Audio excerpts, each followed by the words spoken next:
But who the fuck is Rudy in all of this? I'm Rudy. Okay. Yeah. I'm Rudy. But that's not your name. Yeah, that's my father's name.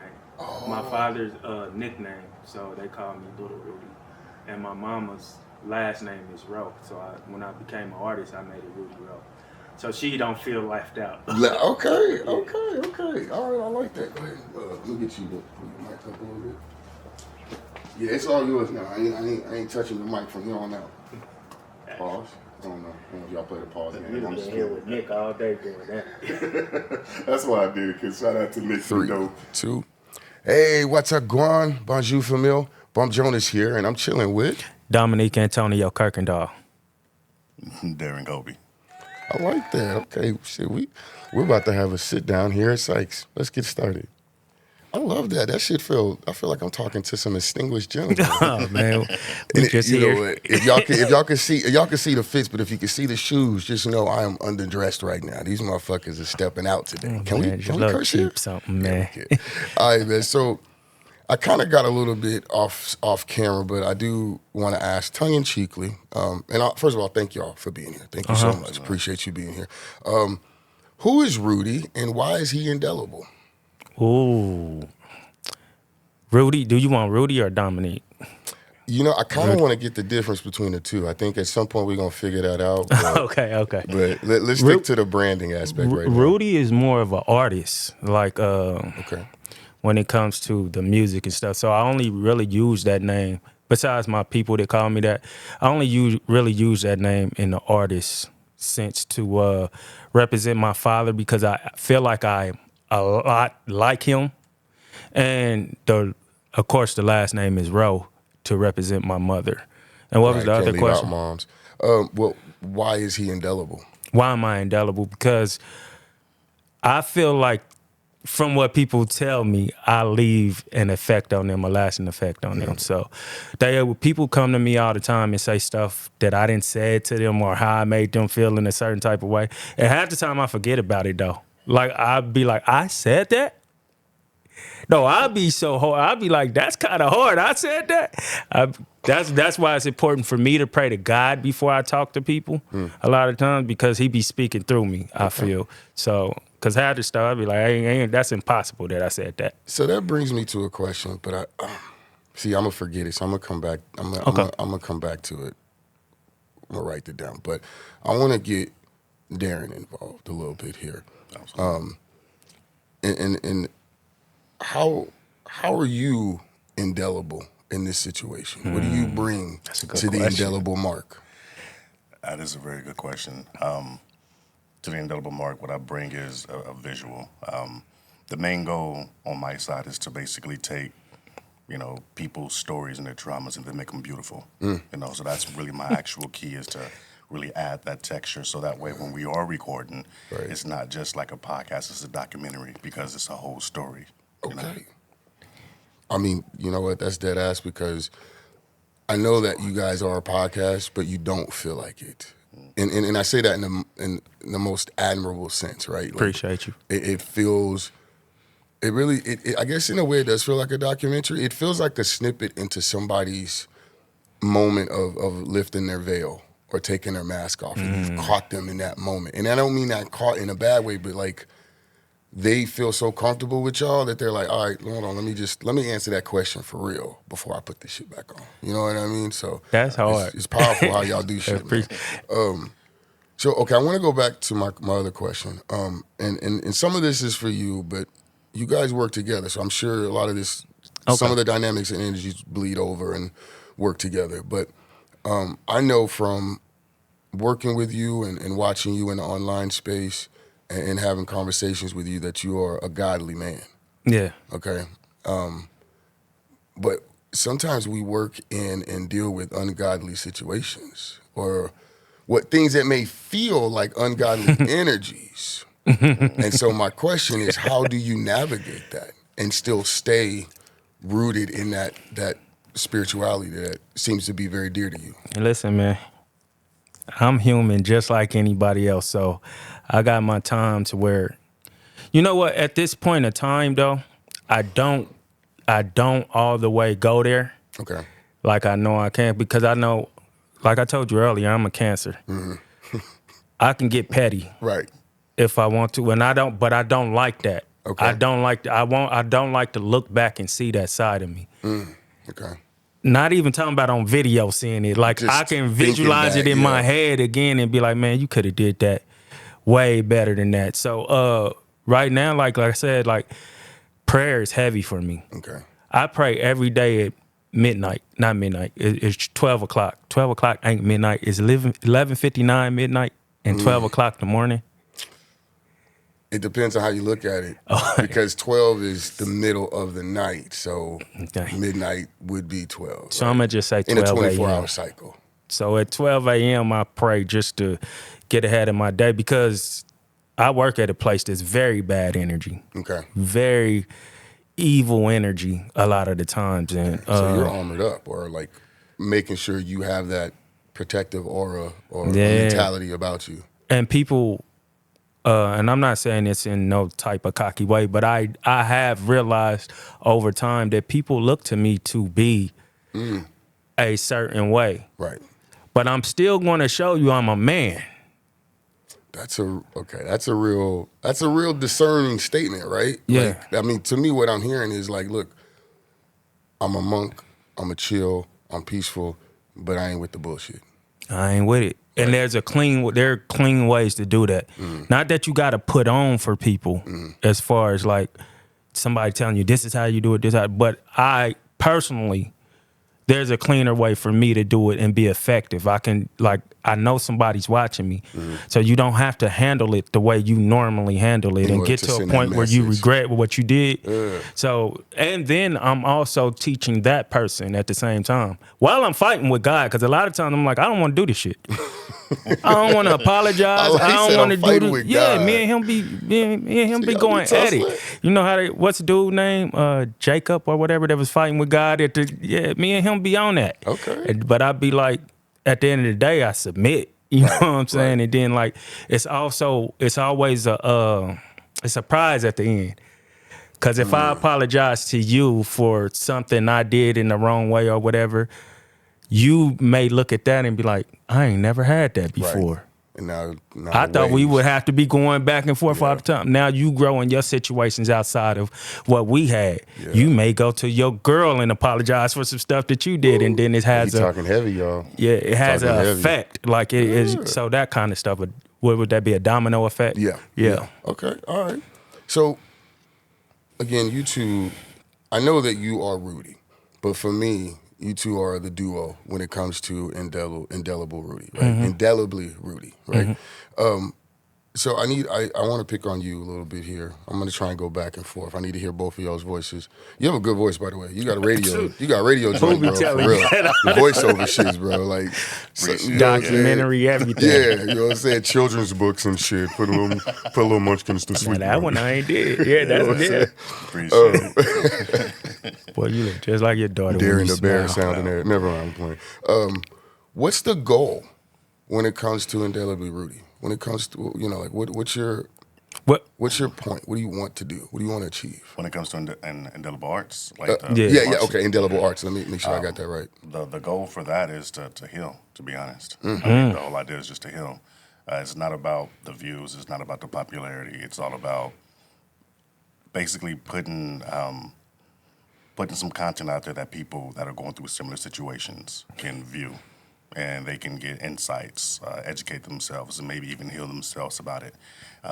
So I feel like that was the best way to really put it to it. He came to me with the idea, and I'm like, that's golden. Okay. And it's really one of those deals to where it's like it's content that won't never fade. Because as long as there's situations going through and we're all going through the same thing, this content would never become irrelevant. It's always going to resonate. Always. I like that. So I just want to clear it up for you real quick. Indelible Rudy is just my personal name. I added that as an Instagram tag. Indelible Rudy. The brand is Indelible Arts Network. Okay. The name of the platform, and we call it a network because we want to add more stuff on there that's long lasting. But the name of the platform that you see all the time is Indelibly Marked. So yeah, okay. I can understand how you can get that confused. Yeah, because I'll be focused over here. So understood. So Indelibly Marked is the page that you use to or like the online presence that you're using to promote and present, Indelibly Marked. So Indelible Rudy is the online presence. That was already, right. you know what I'm saying? It was my music page at first. It was Rudy Rowe. That's right. Okay. And then I changed it to Indelible Rudy because this takes more, it's more important than the music right now. And this is Indelible Arts? Indelible Arts Network. Indelible Arts Network. Yeah. Okay. And the name of the platform that you see that everybody come and let their testimony out is Indelibly Marked. Okay. Yep. Okay. See, this is where I should have done more of my research. So it just gives more to the talk. That's all right. Thank you for putting me on my shit. I love that. No, but that's why we do this, so we can all figure things out. It's organic. And I'm from hip hop, so I love discovery anyway. Yeah. So this is like, I get it now. I see where the layers are. I don't take no offense to that. Good. Well, you know what? You're such an easygoing dude, man. I love that. We know we ain't. I love that, man. Now, okay, so I want to ask, how do you all prep for an interview? Like, what's your get ready process? Yeah, it's a process. I feel like you have like several cups of coffee. No, this is my first cup. No. Before any interview, how many cups of coffee? No, I actually go dry. Yeah, oh shit. No coffee. Okay. I'll do the coffee during the interview parts where I can, kind of calm down. Because coffee wakes me up, but it doesn't energize me. Oh, yeah. Okay. But to get everything prepped, my idea is to try to create a very calm environment. Okay. So the first thing I'll do is I'll throw some scents up in the air, whether it's like lavender, cashmere, or some lemongrass, something to really soothe out the atmosphere. When the guests do arrive, I'm never ready, and I'm never ready on purpose, because the idea is for them to come in to chit-chat and talk with Damo here, so that way they can get comfortable. Because when you walk in, you get 2 big-ass cameras, monitors, big-ass lights, mics hanging from the ceiling. It can be intimidating. I'm stealing that. For sure. Most definitely. It's definitely yours. So once they come in and they see that, they automatically freeze up or they get nervous. Mm-hmm. We don't want that nervous state because it's going to hold back from it. Mm-hmm. So while they're sitting there talking to him, I'm getting ready, so that way everything unfolds. So by the time I'm like, hey, cameras are speeding. They're comfortable, they're cool, they're ready to go. They forgot all about the setup. Right. Now it's just the actual conversation about what's going on. Meanwhile, he's over here, sort of like sleight of hand, having a conversation. Yeah. Everyone's chill, but that's also getting them ready for the interview that's going to happen. Yeah, because it's uncomfortable. Right. It can be uncomfortable to come in and do something you've never done before. Not saying all of them haven't done it, but like to do something like that on camera, and that takes a boldness. So let's dive into that a little bit. Something like that. And the way that you all reference it, you know that you have something unique that happens here in this situation. So can you describe what it is that happens on Indelibly Marked? That was a moment. That was fucking fire. When you say describe what happens. Well, because it feels like, and I see it from the people as they do it, as they're doing it. You even kind of mentioned off screen a little bit, like you have to prepare people a little bit.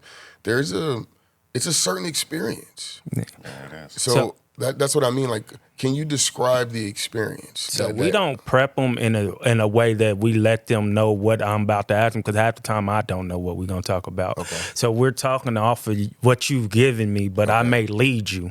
You know what I'm saying? So we don't prep them in that way. I prep them with 2 things. I may tell them, like, if you don't mind praying at the end, I would like people to see you praying on camera. That and to leave somebody marked out. That's the indelible mark with some words on their minds and their hearts. But I don't know, boy.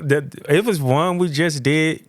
That's Wait, he knew already. That's funny. This was an impactful one. Okay. Yeah, man, because it had everybody in the building very emotional. Now, listen, I when people get on telling their stories and the stuff they reveal, I am always like humbled and amazed by it, and I'm touched by it. But this one. Mm-hmm. This woman had us in there like I'm trying to fight my tears. Y'all weren't ready for it. I was. This is one of those. This one was one of those stories that was already out there. I don't always have like. I don't always get to see the story before it come, and don't really want to, because your testimony is your testimony. Right. But this one happened to be online or whatever. Oh, so you already had some idea. So, but I still didn't think it would. I was upset by reading the situation, but I didn't think it would like. But when you get it in your face and you're hearing it, okay, it was different. That walkthrough was something else. Okay. Yeah, and it's sometimes I'm mad at us because we don't be having the tissue on deck, knowing it could go there or whatever. You know what I'm saying? But yeah, it's an experience. Like when it comes to people, especially dudes. When dudes like come in there and they say, "I ain't never talked about this before." Right. And I think that is what I didn't mean to cut you off, but I think that's one of the things that's very, very impactful for me. And you know what? Hold on. I didn't mean to cut you off, but I am going to take this moment. I like to give people their flowers. And I hope I made y'all feel good going into this because you guys are very, very... To even just ask us to come on. Y'all are very significant in what you do, especially in KC, because there's a few, but there's not that many platforms that let people express their vulnerabilities, right? And to the point when you say about men, there's not a lot of platforms where men, black men, men of color, poor men, and men of all kinds of socioeconomic ranges get a chance to be vulnerable and to show a different side. We can unmask and relax and breathe, and I think that is something that I think you all really need to be commended for. It's very, very needed, and it's appreciative. We appreciate it. You want to know one of the more powerful episodes for me, and I think was for him too, Rob Lowe the Star. Yes. Because nobody really seen her in that. That. And then when she just took, I wanted her to pray at the end. Then she took those glasses off, and I'm like, hold on, why you always got them glasses on, though, for a minute? You want to talk about that? And then when she said it's a mask. Right. And then she was tearing and all that stuff. I was like, oh, that's hard. And he told me after that, he was like, boy, you was in your bag on that one. And I was like, I kind of agree. I was all right on that. You know? Man, you was more than all right. And, appreciate you. I mean, that one definitely sticks out to me. And I was like, okay, no, this is you. It already had been happening. But this is like, oh no, this is sort of the crystallization of the effect of the indelibly marked show in the way that y'all do it. And that brings me to my next question. It's also a statement, but ultimately my question is, what is y'all's inspiration for how you format the show? And the reason I ask that is, I don't know if you know it or not, but a lot of the ways that I end up seeing it comes across almost like there's another show called Soft White Underbelly. And I'm not saying that you guys are the same or even similar, but the feeling that I walk away with is that same feeling. So I don't mind just being curious. compared to Soft White Underbelly. Say what? I don't mind being compared to Soft White Underbelly. They hard. Yeah. That's hard to me. So I mean, like, where do you guys draw your inspiration for, not only what you ask, but how you ask it, how you frame it? What draws you to paint that picture? I mean, for me, it's always been just a love of film. Okay. That's always been my direction there, is just film. Okay. From watching movies as a kid, seeing how everything is really done, from the lighting to the framing, you know. The main idea for why I do it is because I want them to, when people are watching it, they get a greater impact from those particular angles. Okay. You know? If we had it at a different angle, you might get a different feeling.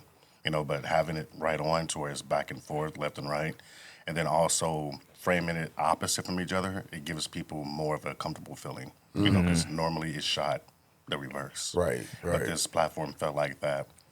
I wanted to isolate the guest and have their own section so that they have their own sense of power. So that was the idea coming in? That was, yes, that was the idea. Okay. Okay, so... That was where the framing and the looks came from. You're a nerd about this shit. Bro, we be sitting up talking and like, I be like, dude, I don't know what you're talking about. But you keep going though. Like, I might catch something. You ever find yourself like rephrasing some shit he done said to sound for sure. Okay.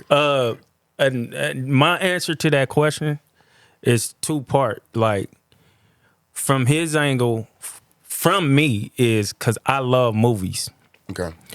But I don't know if I love movies from the reason everybody else love them. Like, I love the angles. I love how you caught this emotional scene with the right angle. Like, I talked to you earlier about Franklin from when they did that little drunk scene when he was alcoholic. And he told him, "You're my friend, my best friend." How they called him. Yeah. Like, so all of that, like, is important to me. And when we get to everything we need, y'all gonna catch a lot more of that stuff too. But from my angle personally, without the film or whatever, we may have been going for like 2.5 years, but this is my life. This is what people have done to me my whole life, that I could have met you like an hour ago and you telling me something and saying, I've never told somebody this before. Like somebody came up to me before and said, I'm a transgender. I've never told nobody. Of course, we talked a little bit before that, but they said that. And I'm like, something got them comfortable to get to that point, and it's your energy. I didn't know it at first. I didn't own it until after a car wreck that I had. I really didn't own it. Okay, I was gonna say what okay, so I mean we can dive into the wreck, but what I wanna know is what started this, right? So you were an artist, Rudy Rowe. Mm-hmm. You were probably in film school or working on other things, videography type, right? So how do you guys get together? Have you known each other prior to, like a random party? Like, how does Indelible Arts Network come to be? So when I first started into podcasting, I was with a group called Save It for the Podcast. Okay. Me, TJ, Justin, Burrell, AB, Lansky, and whoever I'm forgetting right now. Then we connected with a platform that we thought was really dope, which is Honey Trap. Okay. Shanae and them. Shanae, Sierra, Ray. And we met him. He was their engineer or whatever. Okay. And we did an episode. We called it Save It for the Honey Trap. And when we did it or whatever, he was prepping our mics and telling us about camera stuff again, that nerd stuff again. For him, like he's talking like real. I said, y'all ain't never had him on the... Yeah, I ain't never talked to this dude on the platform. I forgot what they said or whatever. But I think we worked together a couple more times or whatever. But eventually, Nick, shout out to Nick, Nick B, so they know. Nick B started going to him for his platform. Okay. And every time Nick goes somewhere or do something, he always try to include me on it. He tried to tell me, hey, you should do them. The other people I wasn't feeling. Right. Darren, I've always wanted to work with him. So there was already some interest there. Yeah, so it wasn't for the platform Indelibly Marked, though.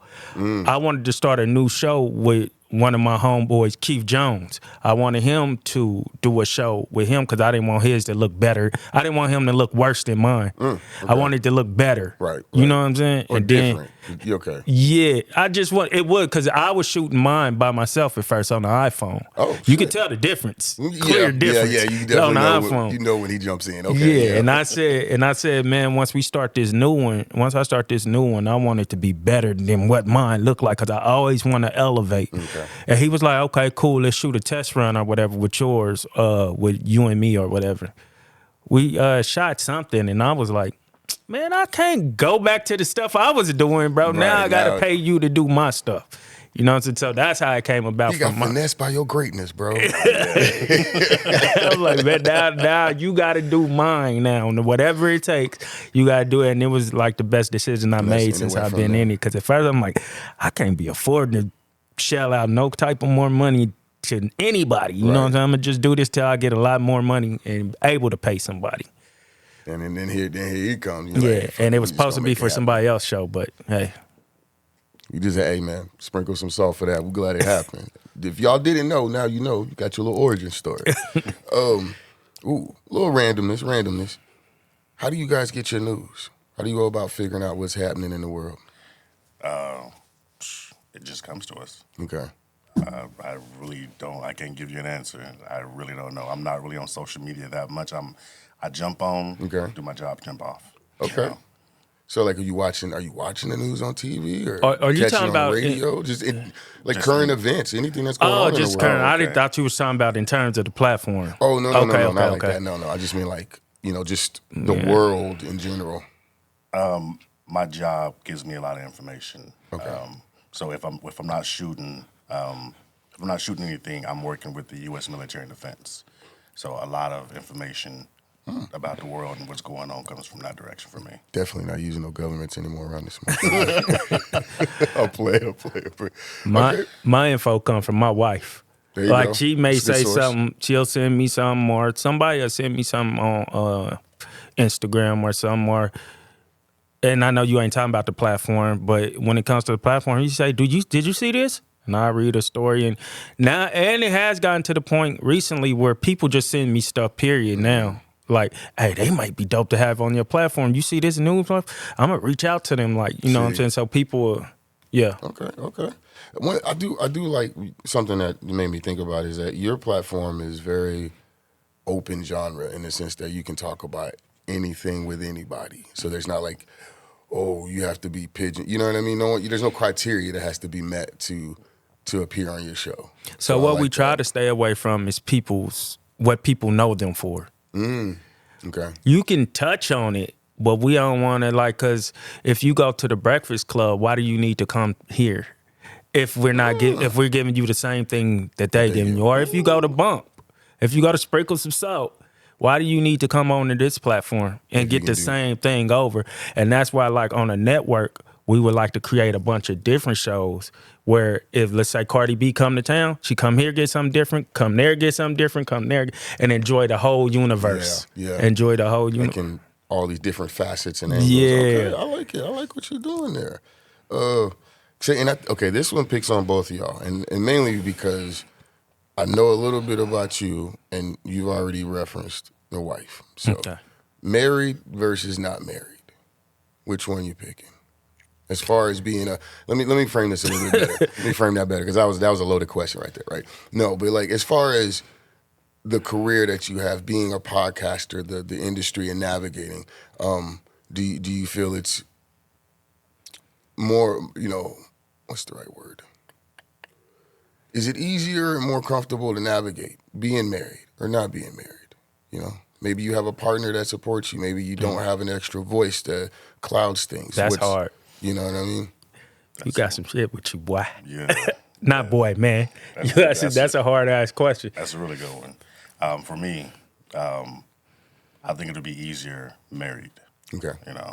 Only because you have an extra counterpart that you can rely on. You know what I'm saying? Somebody you can bounce ideas off of, somebody you can proofread or proofview something, somebody that can give you some extra creative ideas. Trying to do this and work and also try to build a relationship is extremely tough, because trust me, I'm there now. You know what I'm saying? It's not the easiest thing in the world to do.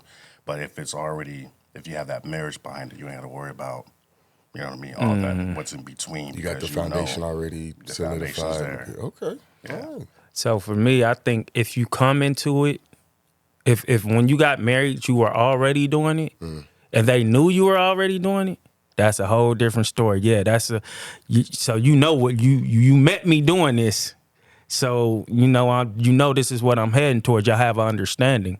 For me, I wasn't doing this before I was married, so this is something she has to take on too if I want to do it or whatever, and I have to understand that she's taking that. You know what I'm saying? Like, so I can't be selfish. I got to be able to.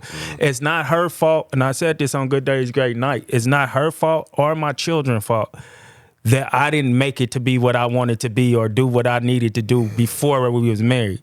So I still have, and I still struggle with it.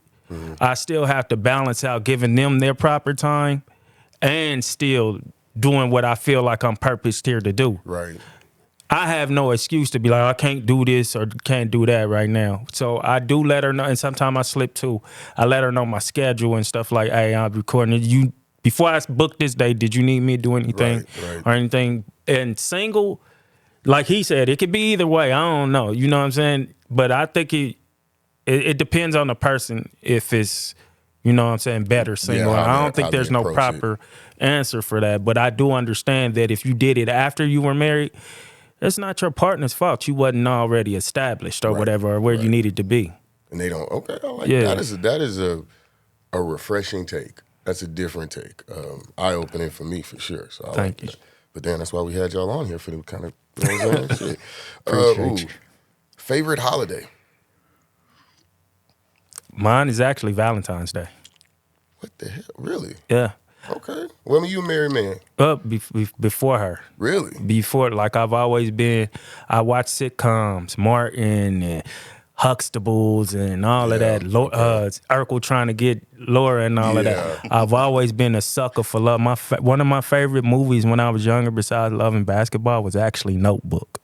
In the hood, a guy being in the hood. You know what? You are a true Cancer.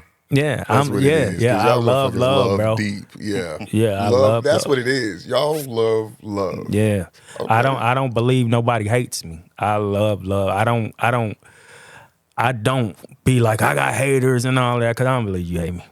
I just don't believe it. You may envy me, you may be jealous and stuff, but you don't hate me. I don't give you a reason to hate me. I don't believe I do. And if I do and you tell me, I'll correct it. I'll try my best to correct it. But I just love love. I went off somewhere else. No, you good. You right on it. You know, how about you? Your favorite holiday? It has to be Mother's Day. Mother's Day. Yeah, okay. My mom's like my best friend. Okay. We're really close. As far as anything else, I mean, I'm not really big on Christmas. Didn't really grow up with presents, so. So they don't like hold no. Okay. Yeah, I don't really have much family, so Thanksgiving really doesn't really do it for me either. Y'all are an interesting duo. Yeah.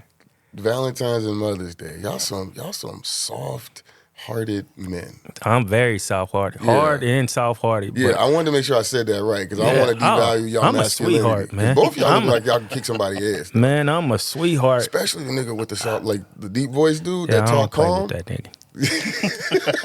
I don't play with nobody, but I don't run from nothing either. I'm a sweetheart, bro. If I gotta go there, it's something. The times I went there was on defense of somebody else most of the time. I don't even care what you be saying about me most of the time. It's always just defending somebody, and that's a whole nother reason too. I know why I'm like that.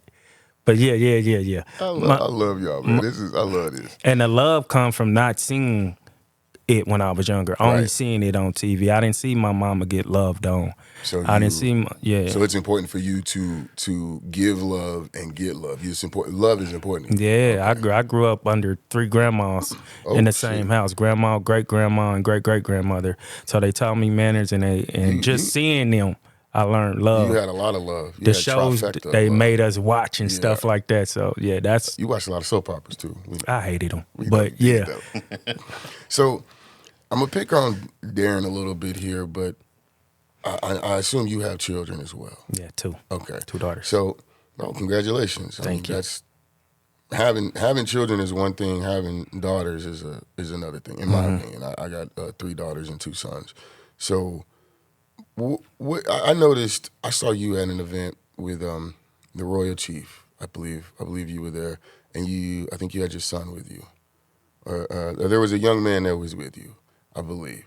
I could be mixing that up, and I apologize. Oh, that was an intern. That was an intern. Okay, see, so I'm not that old. Dude. Okay, I'm messing this all up. He younger than me. He younger than us. Hey, you know what? I thought he was older than me. No, it wasn't that. I just know people get started early. Ain't about the age of now is back then. But anyway, so my young boy. But I still want to dive into this question a little bit.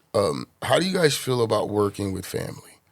Now, you guys aren't necessarily family, but you operate like a family, and at some point, family. As your network expands, you're going to bring on different people.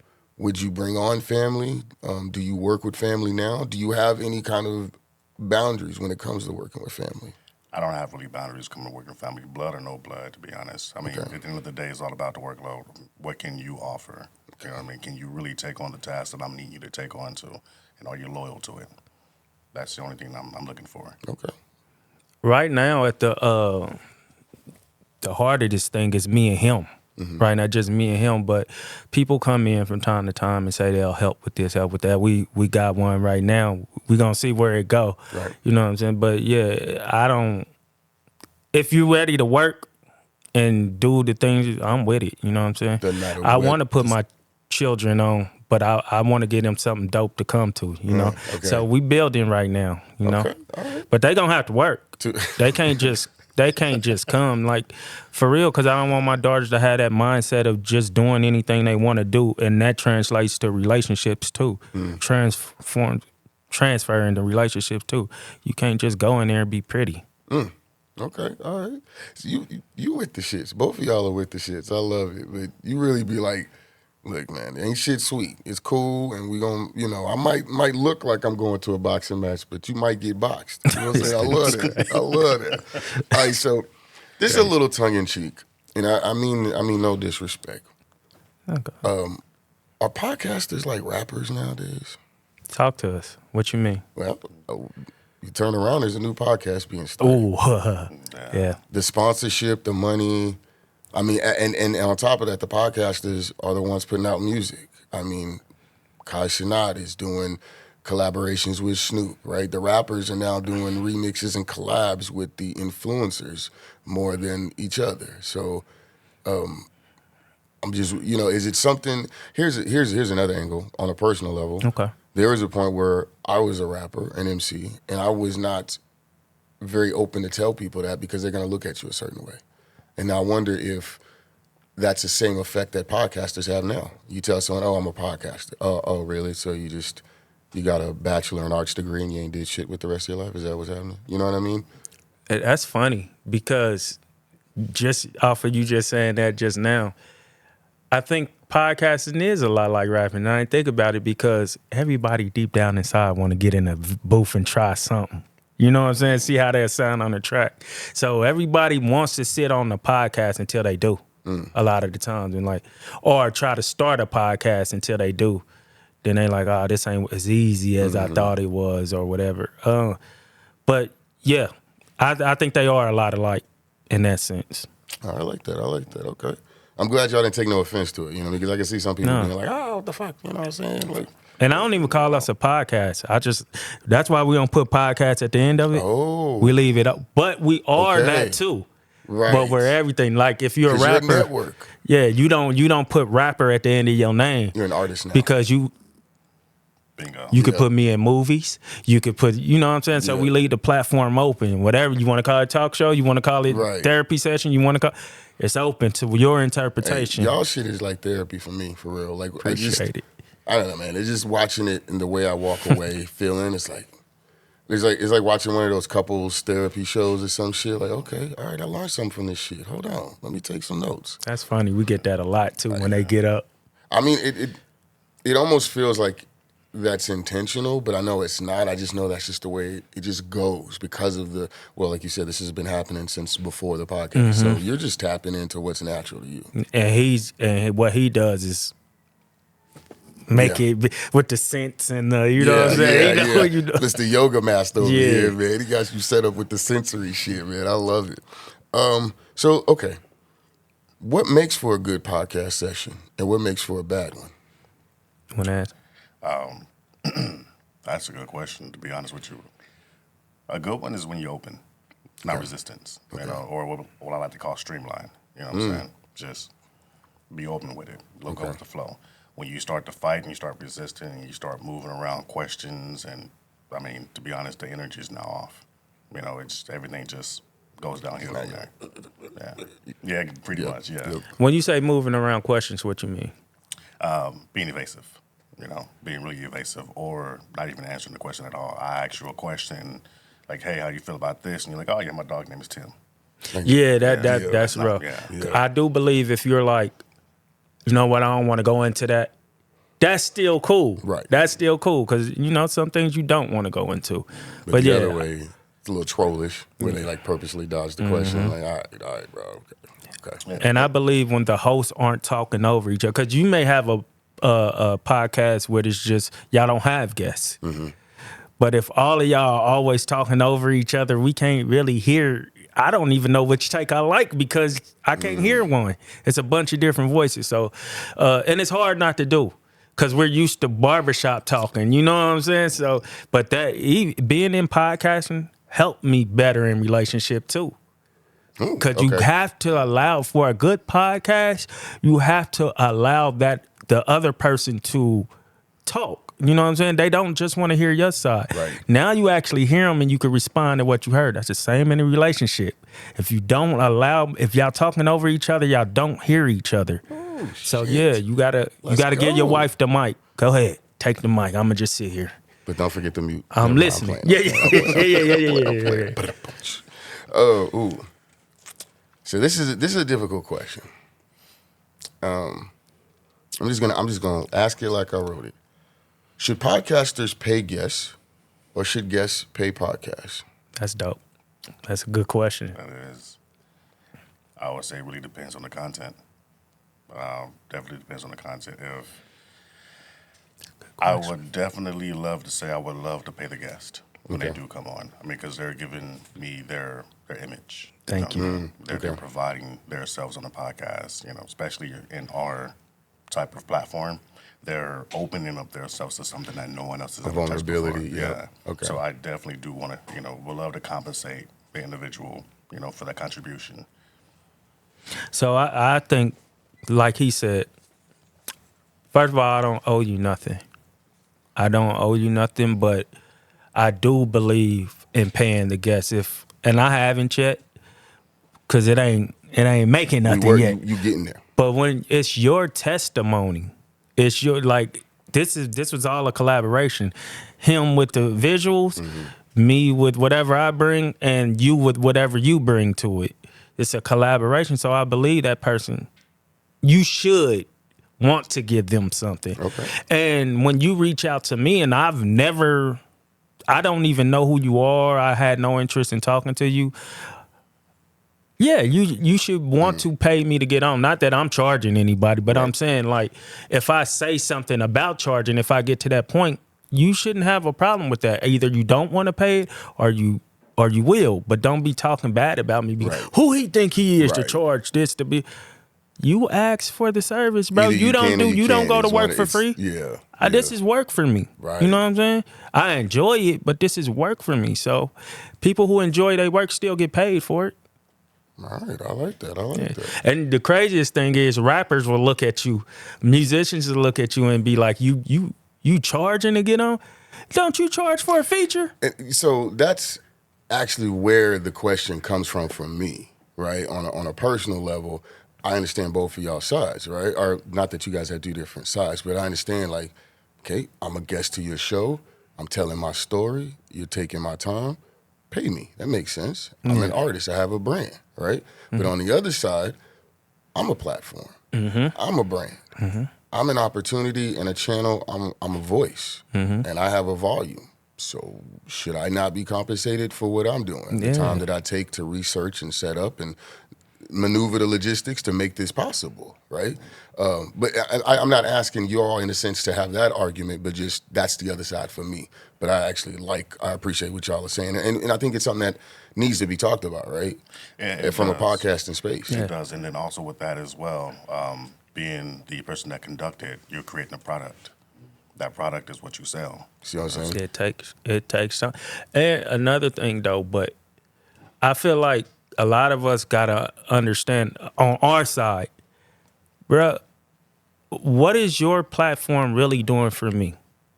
If your platform ain't really getting me out to people that ain't seen me already, then what's the point? You need to humble yourself on what you charging me, or don't charge me at all. You still building. Right. You know what I'm saying? That's where we gotta humble ourselves. Like, you're still building, bro. Like, in music, you have to do a lot of free stuff before you start getting paid for it. Absolutely. That's the same on this part. You gotta know, people don't know you yet. Right. So that's like me coming up to you talking about buy my CD. Who the fuck are you? Yeah, I might put this mug in and not like it. Right. You know what I'm saying? So this is where we gotta humble ourselves. You're not there yet. I don't feel like we're there yet, personally. So when we get there, and with certain people, we are there. I wish you could see it from our side, because you definitely are there. Yeah, like, but definitely. I appreciate you. I tell them the same thing. Okay. I'm like, hey, we got to celebrate at 100,000. All right, y'all there. Now look, I got just a couple more questions, man, and I appreciate y'all's time. And we may actually have to do this again, because I feel like we just barely. Felt like we only surface. been here for 2 minutes. Right. Yeah. Well, that 20 minutes. That's a sign of a good conversation. I appreciate that. Which one do I want to hit y'all with? Okay. I got to touch on this one. When I listen to some of the stories that you guys are getting out of your guests, they're all, at the end of the day, a lot of them have some trauma. There's some tragedy that's going on. I have been lucky enough to have a wife that likes documentaries, so I see a lot of different things from a lot of different angles. So my question to y'all is, because of the different stories that you get and you come across, does it seem like the world hates children? I think that the world preys on the innocents. Okay. To be honest, and unfortunately, a lot of the innocent lying children. Damn. You funny. You know you got some cold questions. The way you framed that was cold. You know you could guess where somebody's stuff is going. I didn't see that one. I didn't see you. You should write movies. Like, you twisted. Yeah. And what he said, Like that was actually the perfect answer, because all that stuff stems from childhood. Right. The stuff that they say, it stems from childhood. Right. And when you get a lot of us, when we're getting beat up by the world, the person we know we can beat up or we could take advantage of is that child. Right. Maybe not even be doing it intentionally. Right. But I do know I got power over this child, over this human being right here. So yeah, I'm guilty of it. Right. You know what I'm saying? As parents, it's something that we try to fight against in some ways because of the world we live in. Okay. But once you realize that, it's very important to, I think Sophie said this too, about knowing who you are and, you know what I'm saying, and having that talk. Like, I did a lot of apologizing, especially to my children. You see an episode one of the first episode I released with him was me and my daughter, because I thought it was very important to put myself on display for the flaws in my parenting. You know what I'm saying? So I said, go ahead, do what you got to do. Powerful thing. Okay, so just two questions here, right? One of them is actually our sponsor question. Kind of late in the game, but we do got to pay a quick bill here. This comes from Thrax Pastry, our #1 sponsor. Nothing for sale here, just a suggestion of where you can spend some time. Now, this question is basically called comfort food. When you've had a long day, you've been editing for 12, 13 hours. You didn't ask probably 11 questions. What's that food that you could make your wife, your lady, that could, helps you just feel like I'm home. I can wash the day off. That go-to comfort food. That's for me. I would probably. That's a tough one. I love to cook. I got a culinary background. Okay.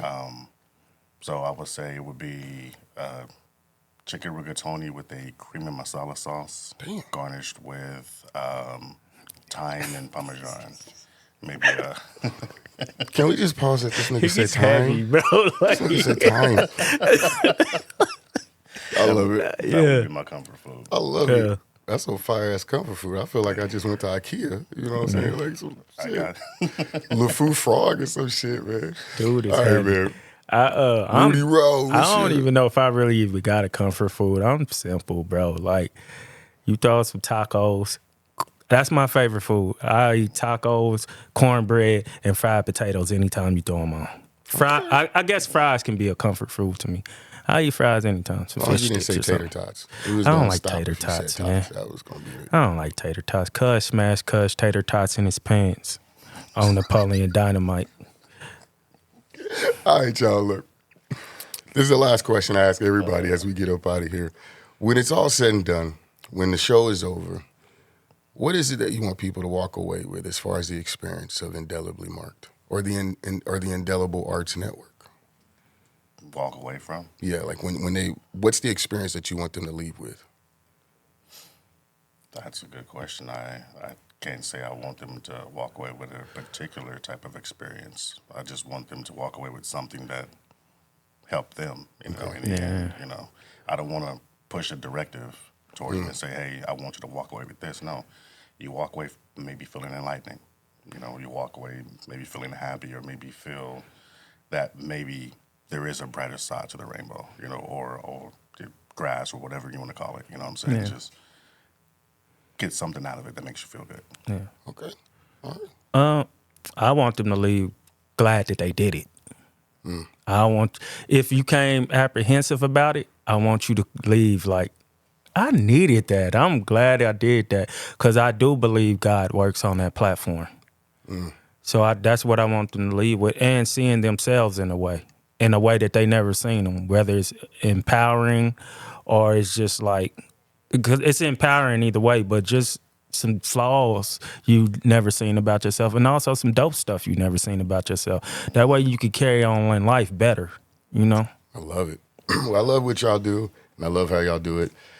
Hey, man, It's been a hell of a convo here at Syke Studios, man. Bump Jonas here with none other than Dominique Kirkendall. Antonio Kirkendall. Darren Kobe. And as we always say here, love yourself like you try to love the world. Do something to earn your place in the world this week. Just be a dope motherfucker. Y'all have a good one. That's Peace. That was fun, man. That was only, I feel like we weren't even talking that long. No, it goes too quick.